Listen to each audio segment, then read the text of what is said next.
దేవుని నామానికి స్తోత్రములు. ఈ ఉదయకాల సమయంలో మీ అందరికీ కూడా నా హృదయపూర్వకమైనటువంటి వందనాలు తెలియజేస్తున్నానండి. ఈ దినము దేవుడు మీతో మాట్లాడుతున్నటువంటి మాట, దేవుడు మిమ్మల్ని స్థిరపరుస్తాడట. దేవుని బిడ్డలారా, ఆయన మిమ్మల్ని స్థిరపరచాలంటే మీరు ఎలా ఉండాలి? దేవుడి వాక్యం సెలవిస్తూ ఉంది. యోబు గ్రంథము 22వ అధ్యాయము 23వ వచనములో, సర్వశక్తుని వైపు నువ్వు తిరిగిన ఎడల, నీ గుడారములలో నుండి దుర్మార్గమును దూరముగా తొలగించిన ఎడల నీవు అభివృద్ధి పొందుదవు. ఎంత చక్కని మాట అండి. నీ హృదయంలో కావచ్చు, నీ కుటుంబంలో కావచ్చు, దుర్మార్గమైనటువంటి పనులు, దుర్మార్గమైనటువంటి ప్రవర్తన, మాటలు ఏదైనా ఉన్నట్లయితే వాటిని నీవు తొలగించుకో, వాటిని నువ్వు తీసివేయి. అప్పుడు దేవుడు నిన్ను అభివృద్ధి పరుస్తాడు. నువ్వు దేవుని వైపు తిరిగి నీలో ఉన్నటువంటి చెడును, నీ కుటుంబంలో ఉన్నటువంటి చెడును మీరు తీసివేసినప్పుడు మీ జీవితంలో అభివృద్ధి అనేది కలుగుతుంది. మీరు స్థిరపరచబడతారు దేవుని బిడ్డలారా. అంతేకాదు వాక్యం సెలవిస్తూ ఉంది కదా, యోబు గ్రంథము 22వ అధ్యాయం 21వ వచనములో, ఆయనతో సహవాసము చేసిన ఎడల నీకు సమాధానము కలుగును, అలాగున నీకు మేలు కలుగును. నీవు దేవుని వైపు తిరిగి నీ హృదయంలో నుండి దుర్మార్గమును అనగా చెడును తీసివేసుకున్నప్పుడు నీకు ఆయన అభివృద్ధిని కలగజేస్తానంటున్నాడు.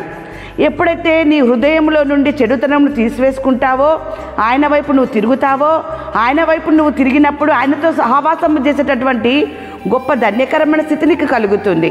ఆయన మాటలు వినాలనేటువంటి ఆలోచన నీలో కలుగుతుంది. ఆశ ఆసక్తి నీలో పుట్టుతుంది. అలాంటి ఆశ ఆసక్తి నీలో పుట్టినప్పుడు దేవుడు నీకు మేలు కలుగజేస్తాడు దేవుని బిడ్డలారా.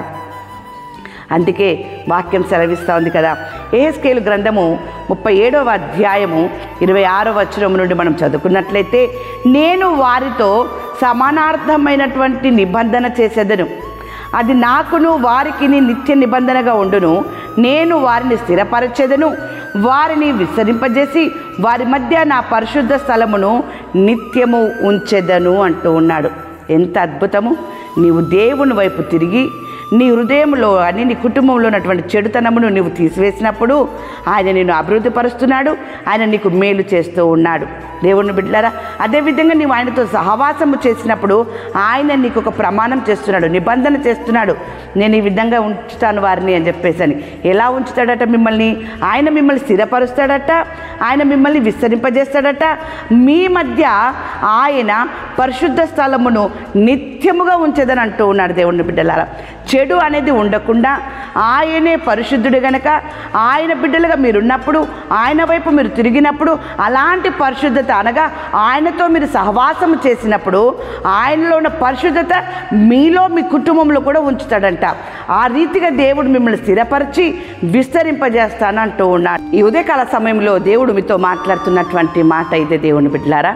తెస్సలోనీయులకు రాసిన 2వ పత్రిక 3వ అధ్యాయము 3వ వచనంలో వాక్యం ఈ రీతిగా ఉంది. అయితే ప్రభువు నమ్మదగినవాడు, ఆయన మిమ్మును స్థిరపరిచి దుష్టత్వము నుండి కాపాడును. దుష్టత్వము నుండి అంటే దుష్టుడి నుండి. మీకు వ్యతిరేకంగా ఎవరైతే ఉన్నారో, లేక మిమ్మల్ని నాశనం చేయాలని ఎవరైతే చూస్తున్నారో, మిమ్మల్ని క్రిందికి త్రొక్కివేయాలని చెప్పేసి, మిమ్మల్ని మీ జీవితాలను పాడు చేయాలని చెప్పేసి, మిమ్మల్ని ఎదగనీయకుండా చేయాలని చెప్పేసి, ఇంటిలో సంతోషం సమాధానం ఉండకూడదని, ఏ దుష్టక్రియలైనా సరే మిమ్మల్ని అవి ఆలోచన చేస్తూ పాడు చేయాలనుకుంటూ ఉన్నారో వారి నుండి కూడా దేవుడు మిమ్మల్ని కాపాడుతానంటూ ఉన్నాడు దేవుని బిడ్డలారా.